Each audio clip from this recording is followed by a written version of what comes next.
On August 28, 1963, Martin Luther King Jr. had made a civil rights speech called I Have a Dream. This speech was being held to the people in Washington, D.C. at the Lincoln Memorial. The audience had many different kinds of races trying to get a chance to come together and get change for themselves, their children, and everyone they love from being racially divided.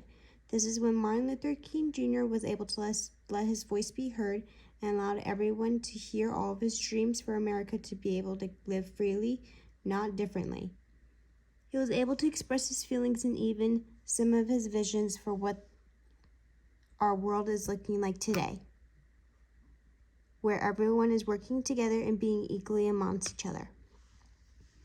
During his speech, he was able to gain the audience's attention by talking about how to put an end to the employment differences that Black and white people had endured over time. It has become an economic problem and even a problem for society. One of the things Martin Luther King Jr. had believed in was that economic injustice was being promoted of all different races to be divided into multiple groups.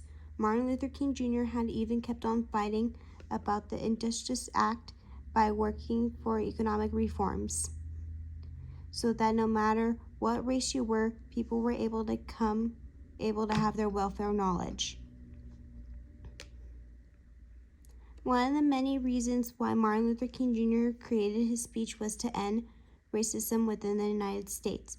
When listening to his entire speech, he was trying to present his audience on how we could live equal and not be divided anymore. After his speech, it ended with a march to where it showed a dramatic effect towards both the speech and the people. The speech was a way to show the people how Martin Luther King Jr. was feeling and how it was affecting their entire economy. After Martin Luther King Jr.'s speech, he was trying to make sure that everything he talked about in the speech was going to change in all of the outcomes.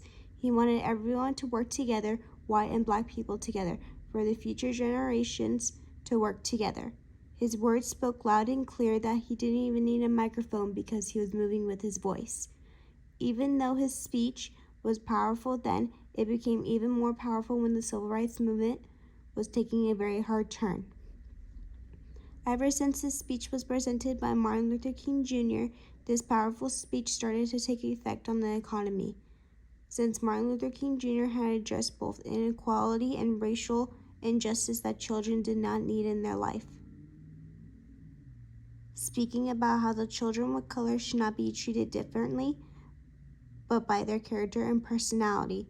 This entire speech that Martin Luther King Jr. created was from his heart, words, and beliefs and feelings of what he believed was right.